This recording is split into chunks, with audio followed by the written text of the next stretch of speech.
Explain Well. Exclusive to The Drive with Robin Ross. And because it's a leap day today, that's why this day exists. It's not often they do a commemoration day for a thing, but not every year.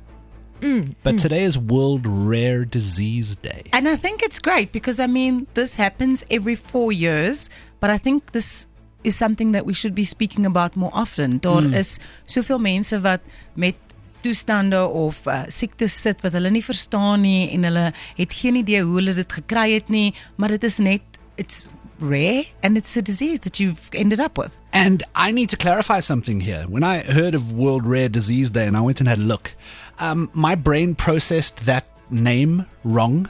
You know, I thought rare disease meant very few people have it.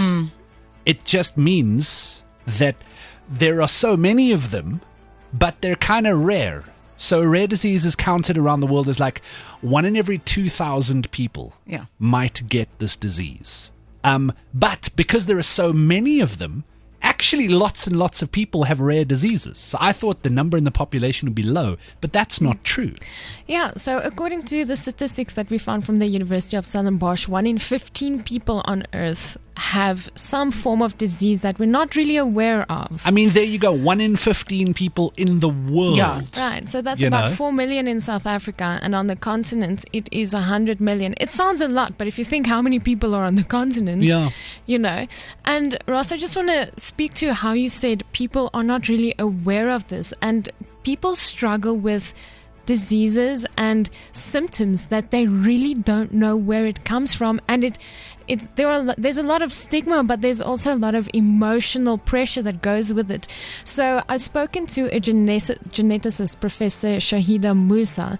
Now she's going to head a project at the university that is going to make it easier for people to get access to genome testing. We'll get to that further, but let me share one of the stories she told me in this regard. Just a little while ago, I diagnosed a 21-year-old young man he finally has a name for his condition. His mom broke down and said she's never told anybody this before, but she thought that he was different to other children because of a strange French cheese that she had eaten during the pregnancy. And she carried that guilt through the pregnancy and through 21 years. And actually, it's something genetic, something that she didn't have control over, something that we couldn't have prevented, and it's something that she didn't cause. Dit is vir my rarig net iets wat ek rarig mee kan vereenselwig as 'n mamma, want jy doen alles om jou kinders te beskerm en jy doen alles om jou kinders gesond te hou, en dan as iets dalk verkeerd gaan of skeef loop, die eerste persoon wat jy die blame op gaan sit is jouself. You are going to give yourself that kind of, the guilt is yours, you know. And I mean, I can't imagine,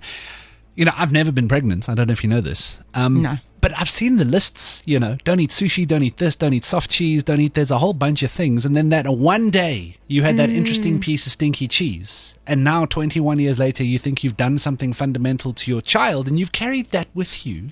And then meanwhile, it's a rare disease. And 1 in every 15 people in the world apparently might have one. Exactly. En dan boonop nou sit jy met die guilt en die skaam daaroor.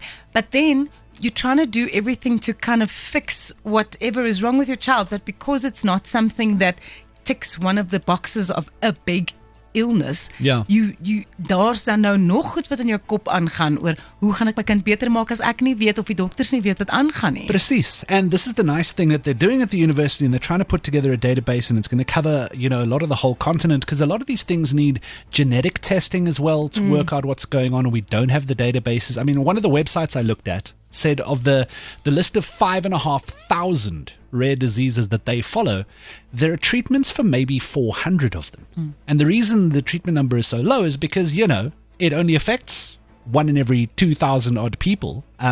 So we don't spend time and money and resources developing this stuff. And one of the things that is very interesting, right? So the cost at this stage is about 10,000 Rand to do this. But the university and this project is aiming to make it lower. But what this professor told me is, because you don't know what it is, you go to various doctors, you go to hospitals, it could end up costing families 2 billion Rand in that person's life to sort of treat this.